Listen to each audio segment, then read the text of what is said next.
नमस्कार, महाराष्ट्र फाइल्स देख रहे हैं आप। मैं हूं आपके साथ पूजा।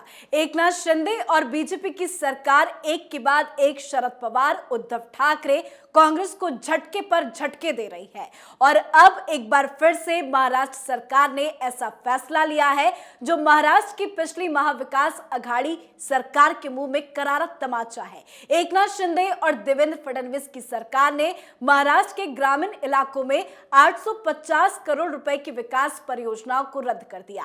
बताया जा रहा है कि ये सिर्फ एनसीपी के लोगों को फायदा पहुंचाने के लिए आवंटित किया गया था, जिस पर अब एकनाथ शिंदे की सरकार ने ब्रेक लगा दी है। तो आज शरद पवार को लगे इसी बड़े झटके पर चर्चा करेंगे। बातचीत के लिए मेरे साथ स्टूडियो में मौजूद हैं कैपिटल टीवी के सीनियर एडिटर राजीव जी। राजीव जी, बहुत बहुत स्वागत है आपका। एकनाथ शिंदे और बीजेपी की सरकार का ये कितना बड़ा फैसला है? देखिए, जो स्थितियां चल रही है अभी और इस फैसले को रद्द करने के पीछे जो 850 करोड़ रुपए की योजनाएं थी, जिसके ऊपर ब्रेक जो लगाया गया है, उसमें दो बातें सामने आई है।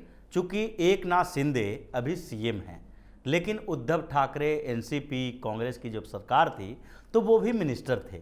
ऐसा नहीं है कि एकनाथ शिंदे कोई छोटे मोटे लीडर थे, शिवसेना के बड़े लीडर माने जाते थे। उन्हें एक महत्वपूर्ण मंत्रालय दिया गया था। तो इस विकास परियोजना पर ब्रेक लगाने में उन्होंने दो बातें कही।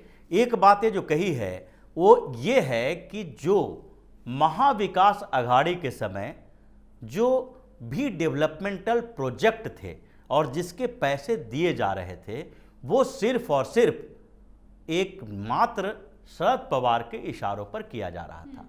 उनका इशारा ये था कि उस समय उद्धव ठाकरे और कांग्रेस, यानी शिवसेना और कांग्रेस दोनों की नहीं चल रही थी। ये एक मकसद के तहत सारी योजनाओं को उन क्षेत्रों में ट्रांसफर किया जा रहा था जहां पर एनसीपी का गढ़ है, जहां एनसीपी के विधायक जीते हुए हैं। और ये आगे की शरद पवार की प्लानिंग थी कि जहां पर उनके विधायक हैं उन जगहों पर मैक्सिमम फंड दो और वहां पर काम करवाओ, ताकि दूसरे पार्टी के जो नेता हैं वो बिल्कुल धराशायी हो जाएं और दूसरे क्षेत्र में जहां पर एनसीपी के सेकेंड लीड के नेता हैं वहां पर प्रोजेक्ट दो।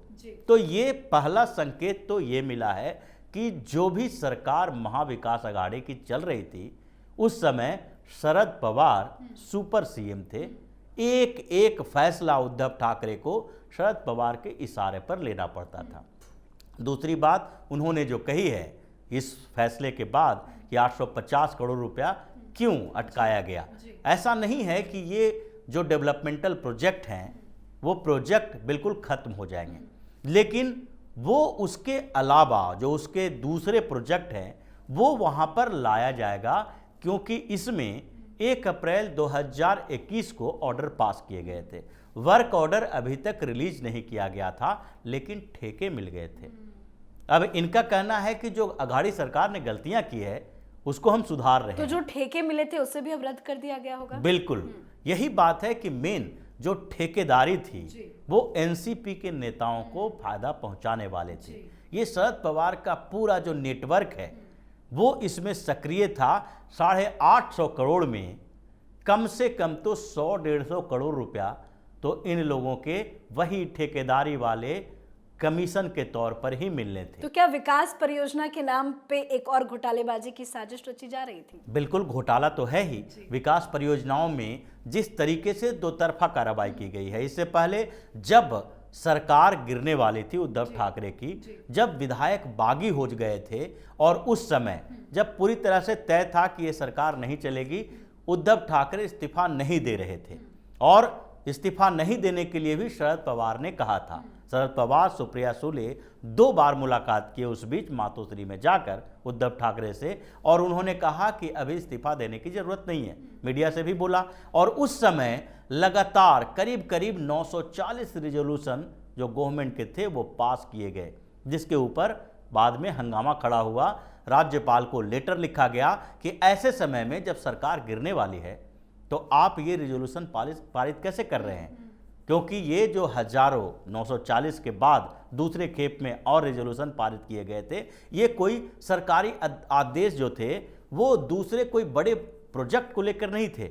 बल्कि वही जो प्रोजेक्ट पहले से थे उसके लिए वर्क ऑर्डर दिया गया था कि इसमें काम करने, इसके लिए बजट का प्रावधान कर दिया जाए। यानी कि इन लोगों का पूरा मकसद था, ये बेसिकली शरद पवार का, कि जो भी काम अभी होना है उसके लिए पहले से टेंडर निकाल दो, पैसे रिलीज कर दो, और सरकार तो अभी जाएगी, सरकार जाएगी तो उसके बाद नए सरकार के गठन में समय लगेगा, उससे पहले सारा काम फिनिश कर लो कि जो 2-4-10 हज़ार करोड़ के प्रोजेक्ट हैं वो सारे प्रोजेक्ट फील्ड पर काम करने के लायक हो जाए और आगे की सरकार उस पर रोक न लगा सके। लेकिन ये जो 850 करोड़ का प्रोजेक्ट है उसके लिए वर्क ऑर्डर पास नहीं हुआ था, और पिछले जो रिजोल्यूशन थे 940 प्रोजेक्ट के लिए वो भी पहले ही रद्द किया जा चुका है।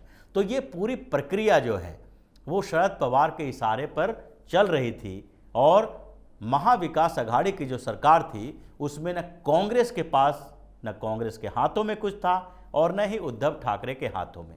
ये सारा का सारा खेल शरद पवार कर रहे थे, और इसलिए एकनाथ शिंदे बार बार इस बात को कह रहे हैं कि अघाड़ी सरकार के समय में जो गलतियां हुई और हम भी उसके गवाह थे, एकनाथ शिंदे भी उसके गवाह रहे हैं। वो उस सरकार में मंत्री थे लेकिन उनके हाथों में कुछ था ही नहीं, वो कुछ कर ही नहीं सकते थे, तो वो नहीं कर सकते थे और उस समय गलतियां होते देखा, उसको अब सुधार रहे हैं, और उसी का एक जरिया ये भी है। आपने एक अच्छी बात कही कि एकनाथ शिंदे ने कहा कि वो गवाह थे क्योंकि वो उनकी सरकार के साथ जुड़े हुए थे, तो सारे गवाहों को क्या एक एक करके चुन चुन करके उनका हिसाब किताब अब एकनाथ शिंदे लगा रहे हैं? बिल्कुल लगा रहे हैं, और शरद पवार के खिलाफ जो काम हो रहा है अभी महाराष्ट्र में, इन लोगों ने जो 2-3 फैसले लिए हैं, लगातार फैसले लिए हैं, वो शरद पवार को परेशानी पैदा करने के लिए काफ़ी है। जैसे मराठा रिजर्वेशन की बात भी हो रही है, ये शरद पवार के लिए एक ताबूत में कील वाली बात साबित होगी, क्योंकि मराठा की राजनीति ये करते रहे हैं और मराठा रिजर्वेशन का मुद्दा इनसे एकनाथ शिंदे छीनेंगे, भारतीय जनता पार्टी छीनेगी। ये मराठाओं को बरगलाने के लिए काफी थे, बरगला के इतने दिनों तक उसका वोट लेते रहे। तो शरद पवार कहाँ जाएंगे? जब मराठा रिजर्वेशन पे इतना बड़ा चोट पड़ेगा तो शरद पवार की राजनीति ही खत्म हो जाएगी। बिल्कुल, और इसीलिए एकनाथ शिंदे और भाजपा की जो सरकार है, ये सरकार है जो मराठा रिजर्वेशन के लिए उतावली है कि जल्द से जल्द कोई ना कोई तरीका अपनाया जाए। जो लीगल बैटल सुप्रीम कोर्ट में चल रहा है उसके लिए भी लीगल एडवाइजरी बॉडी बनी है, सब कमेटी तैयार की गई है, और चंद्रकांत पाटिल सब कमेटी में हैं। तो ये मराठा रिजर्वेशन को लेकर, दूसरे तरफ जो सरकारी परियोजनाओं को लेकर है कि जो परियोजनाएं पहले से लाई गई है और जिसमें एनसीपी के नेता इन्वॉल्व हैं।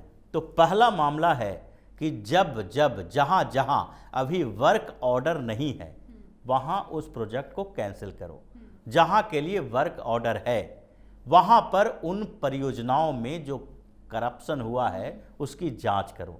और ये जांच के आदेश भी दिए गए हैं कि जितने भी 2.5 साल के कार्यकाल में इनके जितने योजनाएं आई हैं और जो भी काम हो रहे हैं उसके लिए सरकारी मशीनरी लगी है कि जहां भी करप्शन पाया जाए उसको पकड़ लो। तो पिछली सरकार को कितना बड़ा तमाचा है ये एकनाथ शिंदे की तरफ से? ये तमाचा तो शरद पवार के लिए बड़ी भारी पड़ने वाला है, क्योंकि शिंदे ये बात भी समझते हैं कि शरद पवार के कारण अभी शिवसेना की ऐसी स्थिति हो गई है। शरद पवार भले ही उद्धव ठाकरे करते रहे, लेकिन उद्धव ठाकरे का पूरा माइंड वॉश करने में शरद पवार और दूसरी तरफ संजय राउत का हाथ है। तो संजय राउत और शरद पवार ने जो मिलकर कॉन्स्पिरेसी की है और जो शरद पवार अपने आगे की राजनीति के लिए शिवसेना को बर्बाद करने पर तुले थे, अब उद्धव ठाकरे उसका बदला लेने के लायक तो है नहीं। तो अब बदला लेना है एकनाथ शिंदे को, भारतीय जनता पार्टी को। तो भाजपा और शिंदे दोनों का जो गुट है ये पूरी तरह से इस बात की तैयारी कर रही है कि इस गुट के कारण जो शरद पवार की राजनीति है वो उनके लिए बड़ी चुनौती बन सकती है। इसलिए शरद पवार को सबसे पहले साइड करो। भारतीय जनता पार्टी अपने स्तर से काम कर रही है, जैसे कि पिछले कुछ समय से भाजपा के नेता उन जगहों को टारगेट कर रहे हैं, चाहे मराठवाड़ा का क्षेत्र हो, पुणे का क्षेत्र हो, जहां जहां शरद पवार की स्थिति मजबूत रही है। और दूसरे तरफ जो सरकारी स्तर पर उस मशीनरी का उपयोग किया जा रहा है कि जहां जहां शरद पवार का जो पूरे पार्टी का करप्शन वाला नेटवर्क है उसको तोड़ो और उन लोगों को जेल के अंदर भर दो। जी। तो ये स्थितियां बन रही है, जिसके कारण शरद पवार आजकल कोमा में चले गए हैं।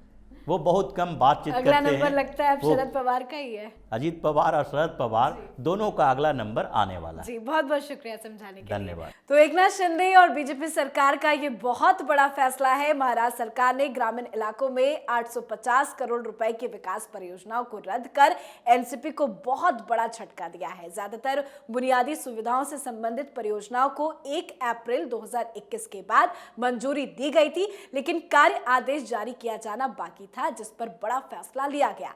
आज के हमारे शो में फिलहाल इतना ही। कल एक बार फिर से महाराष्ट्र से जुड़ी बड़ी खबर के साथ हाजिर होंगे। देखते रहिए कैपिटल टीवी। नमस्कार।